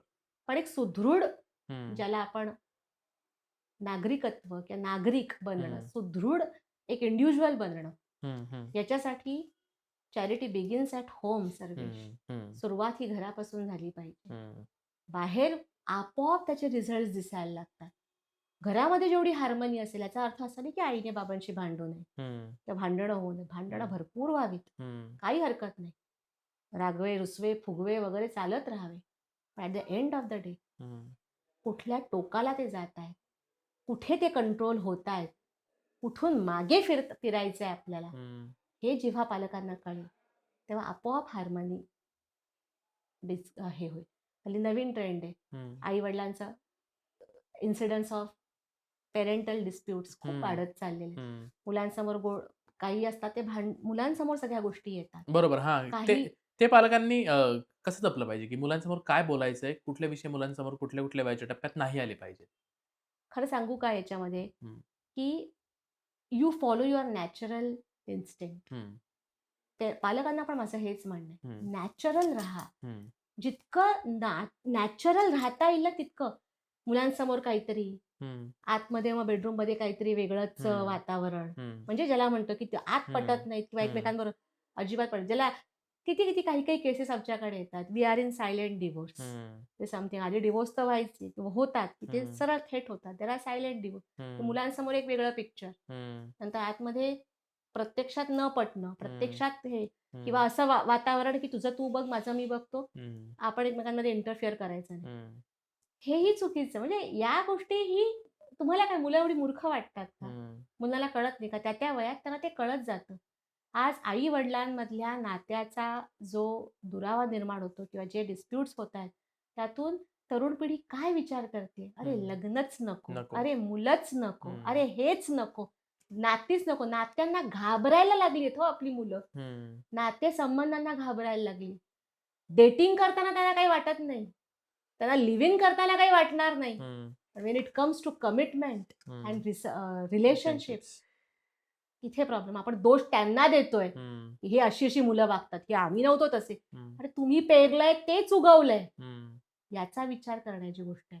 हा एक मुद्दा आणि आजूबाजूचं वातावरण. हं, म्हणून सांगते, जर या गोष्टी टाळायच्या असतील हं. आणि पिढी जर आपली म्हणतात त्याला चांगली घडवायची सुदृढ असेल, घडवायची बेटर आणि असेल. हे कोणासाठी नाही. मी त्यामध्ये फार-फार हं, मोठमोठ्या गोष्टी पण वापरत नाही. हं, देशासाठी, हं, याच्यासाठी.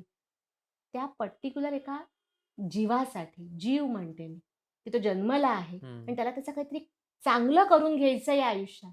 एवढ्यासाठी जरी ते प्रयत्न केले गेले ना, आधीच्या पिढीकडून किंवा आई-वडिलांकडून, घरच्यांकडून, तरी लाख कमवलं रे सर्वेश. अजून हं. काही मोठी अपेक्षा नको. क्या बात है! ओके. अगदी शेवटचा प्रश्न माझा असा आहे, की पालकांनी त्यांच्यामध्ये आजपासून इम्प्लिमेंट करायला पाहिजेत, अशा काही 3-4 गोष्टी मला तुमच्याकडून पाहिजेत. सगळ्यात पहिली गोष्ट हं, म्हणजे आई किंवा वडील, हं. आईने जास्त स्वयंपाकघरात थोडं लक्ष घाला. याच्यासाठी बरं. तुमच्या हाताखाली अगदी 4 बायका असतील हो, हं, स्वयंपाक करायला, हं, कामाला. हं, पण बाळांबरोबर वेळ कुठे घालवायचा, हं, हा जर विचार असेल, तर उगीच फालतूतले काहीतरी याला हे मॅच कर, त्याला हं, ते मॅच कर, हे पझल कर, आपण हं, काहीतरी हे करू. त्याला घेऊन स्वयंपाकघरात जा हम्म, आणि काही कर, शेंगदाणे भाजायला लाग. हम्म, मुलांचा सिटिंग टॉलरन्स, एका जागी बसत नाही. हम्म. सुरुवात कर. शेंगदाणे भाजायला वेळ लागतो की नाही, अर्धा तास हो, वगैरे. हो. साधी एक टेक्निक आहे हम्म, की आज आता शेंगदाणे भाजायचे आहेत आपल्याला, मुठभर शेंगदाणे आपण भाजतो. हम्म, ते भाजता भाजता त्याच्याशी गप्पा मारणं, हम्म, त्याच्या हातात ती झाऱ्या देणं, हम्म, त्याला इन्व्हॉल्व करणं. हम्म, साधी गोष्ट आहे. लसूण कुटायचं आहे मला, हम्म, लसूण कुटायला त्याला दे. हम्म, छोट्या छोट्या गोष्टीत बाळाला इन्व्हॉल्व कर. बाळांना हे सगळं आवडतं. हम्म, त्यांना ए फॉर ॲपल आणि बी फॉर बी नाही ना हम्म, दिला आधी, हम्म. अगदी वयाच्या 7व्या वर्षापर्यंत तरी चालेल. आता यावरही टीका होईल. मागे जसं शिकवायचं नाही का शिक्षण शिक्षण की असं कसं म्हणताय बरोबर. शाळेत हा, ए फॉर ॲपल, म्हणजे वयाच्या दुसऱ्या वर्षी हा. त्याला ए फॉर ॲपल आणि बरोबर. बी हा, फॉर मागच्या बॉल वेळी हे झालं होतं आपलं की घाई करू नका शाळेमध्ये घालायची. घालायची. हा, त्याच्या केवढ्या टीका असतं की आम्हाला सांगताय तुम्ही, गव्हर्नमेंटला कोण सांगणार? करू ना, गव्हर्नमेंटपर्यंत पण पोहोचू, शासनापर्यंत पण पोहोचू. तुम्ही सगळ्यांनी साथ द्या, हा, सगळ्या गोष्टी साध्य होतील. हा, सुजाण जे पालक आहेत, जे सध्या ऐकतायत मला, त्यांनी साथ द्यावी, आपण एकत्र यावं आणि असं काही करावं की हम्म, दुसऱ्या वर्षी आणि तिसऱ्या वर्षी शाळेत घालण्याची घाई का? हम्म, त्याला तिथे A for apple, B for ball शिकवण्यापेक्षा फ्रीजमधून 4 टोमॅटो काढ रे, हम्म, मला 2 कांदे तिथून काढून दे रे, हम्म, मला जरा करताना पाणी गरम झालंय ते हात घालून बघ बरं, जरा गरम हम्म, झाले की नाही, कोमट झाले की हम्म, नाही. हम्म, असे सेन्सेस डेव्हलप करायला पहिली 5 वर्ष द्या मुलांची. हम्म. शाळा नंतरची गोष्ट आहे. मी आधी नेहमी सांगते, गुरुकुल पद्धती किती छान होती. 7 वर्ष पूर्ण झाली की गुरुकडे जायचं. बरोबर. 7व्या वर्षापर्यंत आई गुरु होती. हम्म, घरात सगळे कुटुंब गुरु असायचं. हम्म, त्यातून मुलं शिकायची. पण आपल्याला हरकत नाही, काळाचा महिमा. हम्म, त्यामुळे असं आता असे स्टेटमेंट्स करण्याच्या पलीकडे पेक्षा मी म्हणेन की असे येऊ दे, साथ देणारे हे येऊ दे. आपण खरंच खूप काहीतरी छान घडवून आणू शकतो या शिक्षण पद्धतीमध्ये सुद्धा. आता दुसरी एक महत्त्वाची गोष्ट आपण करू शकतो, एक टेक्निक इम्प्लिमेंट करू शकतो, ज्याला म्हणतात इन्सिडेंटल टीचिंग टेक्निक. हम्म, म्हणजे काय, की साधी गोष्ट, घरात आजूबाजूला काय चाललंय याच्याबद्दल बाळाला अवेअर करत राहणं किंवा हम्म. त्याला त्याच्याबद्दल त्याची जागरूकता वाढवणं. हम्म, तर छोटी गोष्ट असते की अ, एखादी काहीतरी फोनवर आई बोलते कोणाशी तरी, हम्म, आजीचा फोन येतो आणि आई एक 10 मिनिटं बोलतीये फोनवर. मूल बाजूला बसलेलं आहे. हम्म, फोन ठेवून दिला, संपला विषय. असं न करता आता फोन माझं आजीशी बोलणं झालंय, हम्म, मग त्याबद्दल बाळाशी बोलणं, की मी आजीशी काय काय बोलले. हम्म, बाळ म्हणजे इट्स नॉट ऑलवेज बाळ. हम्म, अगदी 3 वर्षाचं असू दे बाळ हम्म. किंवा अगदी 13 वर्षाचं, 15 हम्म. वर्षाचं. फक्त कॉम्प्लेक्सिटी बदलत जाते, हम्म, वय बदललं हम्म. की. मग 3 वर्षाच्या बाळाला मी म्हणेन की आजीचा फोन आला होता आणि हम्म, मग आजी विचारत होती, हा काय करतोय, हम्म, शाळेत गेला का, किंवा खाल्लं का हम्म. त्याने, झोपला का वगैरे. तेच 14 वर्षाचं टीनेज मूल असेल तेव्हा मी अगदी याच्याने सांगणार, कन्सर्नने, की अरे आजीचा फोन आला होता, पण असं असं बोलणं झालं, पण आजीचा हल्ली कंबर दुखायला लागली रे खूप. हम्म, आजीला हल्ली उठताना बसताना गुडघ्याचाही त्रास होतोय. तर माझा विचार चालला होता की जरा चांगल्या डॉक्टरला दाखवलं पाहिजे आजीला. म्हणजे या छोट्या छोट्या गोष्टी हम्म, हे तिच्या आईशी बोलताना केलेल्या आहेत, किंवा अजून कोणाशी. हम्म, ऑफिसमधला एखादा फोन येतो, त्याच्यावर डिस्कशन होतं. हम्म, काय चाललंय, आईच्या आयुष्यात काय चाललंय, हम्म, घराबाहेरच्या आयुष्यात काय चाललंय आमच्याबरोबर, वडिलांच्या घराबाहेरच्या त्यांच्या प्रोफेशनल लाईफमध्ये काय चाललंय, याबद्दल अवेअर करत राहणं मुलांना, की आम्ही काय करतोय, त्याला कुठले प्रॉब्लेम्स आहेत, याच्याबद्दल डिस्कस करणं फार महत्त्वाचं आहे. फार थोडक्यात तुला सांगते, मला आता आठवतं जसं माझं चाइल्डहुड वगैरे, ज्याच्यामध्ये आपल्याला ना घराचे फायनान्शियल डिसिजन्स जे आई वडील घ्यायचे ते आम्ही कधी आमच्या समोर घेतलेले बघितले नाही. कोपऱ्यात एखाद्या वेगळ्या आम्ही झोपलेलो असताना वगैरे, ही पिढी अशी होती आदली, आमच्या आधीची पिढी, की मुलांना कशाला याबद्दल सांगा, आम्ही आमचं करतोय, आम्ही आमचं बघतोय. मग ही मुलं जेव्हा मोठी होतात तेव्हा त्यांना खूप ट्रबल बघावा लागतो. पण हीच एक साधी टेक्निक यूज करायला सुरुवात करा. आज किती पैसे खर्च झाले, माझ्या हातून पण उगीच फलाना फालतू खर्च झाला, हे मुलांना जेव्हा आपण सांगायला लागले, these are certain incidental teaching techniques, त्या इम्प्लिमेंट करायला सुरुवात करा. तुम्हाला कळायला लागेल की तुमच्या बाळाची जी डेप्थ आहे to understand you about family problems, घराचे प्रॉब्लेम्स, या सगळ्याबद्दलची हळूवार वाढत चाललेली ती डेप्थ, खोली, पण मुलं तुम्ही मुलांना अपॉर्च्युनिटीज देणार नाही एका वयापर्यंत. त्याला संधीच देणार नाही. त्याला इन्व्हॉल्व याला काय कळतंय? हां, तिला काय कळतंय? तिला कशाला काय? तर जाऊ दे, तिचा अभ्यास आहे, तिला नको टेन्शन. याला नको हे. अशा गोष्टींनी आपण त्यांना लांब ठेवतो आणि अचानक 20-25 वर्षाचं झाल्यानंतर असं वाटतं, की आता यांनी सगळी जबाबदारी घ्यावी. यांना सगळं समजावं. हे शक्य होणार आहे का? अजिबात नाही. मी नेहमी असं म्हणते, की अगदी तुम्ही यांचं उदाहरण घ्या. हे मारवाडी, गुजराती एक चांगला समाज आहे. त्यांचं उदाहरण घ्या. गल्ल्यावर बसवायला अगदी 10 वर्षाचं मूल बसायला सुरुवात करतं बरोबर. बापाबरोबर. इन्व्हॉल्व करतात. मग आपल्याला का असं करता येत नाही? अगदी तसं करू नका. पण संधी द्यायला सुरुवात करा. त्यांची मतं बनवायला सुरुवात करा. त्यांची मतं फॉर्म करायला. ही दुसरी टेक्निक इन्सिडेंटल टीचिंगची. आणि तिसरी मी आत्ता जसं म्हटल्याप्रमाणे डिसिजन मेकिंग डेव्हलप करायला सुरुवात करा मुलांमध्ये. म्हणजे छोट्या अगदी 2 वर्षाच्या बाळाकडे सुद्धा डिसिजन मेकिंग कपॅसिटी असते. त्याला खुर्चीवर उभं केलं की तो डिसिजन घेतो की आता मी इथून हलणार नाही. हल्लो तर मी पडेन. ते नॅचरल इन्स्टिंक्टने ते येतं. तो ठरवतो की आता हलायचं नाही, मग असं थांबायचं. म्हणजे कसं 2 वर्षाच्या बाळाकडे पण ती डिसिजन मेकिंग असते. ती हळूहळू डेव्हलप करायला सुरुवात करा. हे असं झालंय. साधी गोष्ट, बाबा 8 वाजता घरी येतात संध्याकाळचे. आज 9 वाजून गेले तरी बाबा घरी नाही आले. चला बाबांना फोन करायचा का रे? स्वतः परस्पर फोन करून विचारून मोकळ्या होऊ नका. आधी बाळाला इन्व्हॉल्व करा. अरे 8 वाजले, तुला कळतंय का? 9 वाजले, बाबा अजून आले नाहीये. तर बाबांना फोन करूया का आपण? बरं तूच कर बरं फोन. विचार बाबांना कुठे आहे. छोट्या छोट्या गोष्टीत त्यांना डिसिजन्स घेऊन करूया का फोन? प्रश्न विचारा. त्यांची मतं ऐका. याच्याने मुलं फाजील होत नाहीत. त्यांची दृष्टी डेव्हलप होते. ते तयार होतात. आणि अशा असंख्य टेक्निक्स अरुला दिवसागणिक अरुला ज्या सुपर मॉम्स आम्ही म्हणतो अरुलाच्या, त्या आपल्या बाळांवर इम्प्लिमेंट करत राहतात. क्या बात आहे. आणि त्यांच्यातले पॉझिटिव्ह चेंजेस नोटीस करत राहतात. क्या बात आहे. सुंदर. म्हणजे तुम्ही ज्या इनिशिएटिव्ह घेऊन पुढे निघालेला आहात त्याला नवीन नवीन लोक जोडले जात आहेत आणि मुख्यत्वे खूप इग्नोर्ड असलेला विषय जो आहे पॅरेंटिंग, म्हणजे होता काही काळा आधी, तो आता फार मेनस्ट्रीम झालेला आहे आणि त्यातल्या फार महत्त्वाच्या इन्साइट्स तुम्ही आज दिल्यात. आणि मला खूप आशा आहे की पालकही खूप चांगल्या पद्धतीने घेतील. तुमची मधली जी स्पष्ट आणि परखड मतं होती त्याला पण योग्य वेळी ते घेतील अशी अपेक्षा आहे. आणि अशाच एका नवीन विषयाला घेऊन आपण पुन्हा एकदा कधीतरी भेटूयात. तुम्ही पुन्हा एक छान पत्र द्याल अशी माझी अपेक्षा आहे. पुन्हा एकदा एक इन्व्हिटेशन मी आत्ताच देऊन ठेवतो. तुर्तास खूप खूप धन्यवाद. थँक्यू. खूप खूप धन्यवाद सर्वेश. येस. मंडळी, हे पत्र तुम्हाला कसं वाटलं आम्हाला नक्की कळवा. पॅरेंटिंग संदर्भात तुम्हाला काही प्रश्न असतील तर नक्की आम्हाला कमेंटमध्ये सांगा. आणि मॅमला जर तुम्हाला संपर्क करायचा असेल तर त्यांच्या सगळ्या लिंक्स आणि महत्त्वाचे नंबर्स वगैरे आम्ही डिस्क्रिप्शनमध्ये देत आहोत. तुम्ही नक्की त्यांना संपर्क करा आणि आम्हाला नवीन विषयसुद्धा सुचवा. तुमच्या कमेंट्स आम्ही फार सिरियसली घेत असतो. तर भेटूया पुढच्या पत्रामध्ये असाच एक भन्नाट विषय घेऊन. तोपर्यंत खूप खूप धन्यवाद.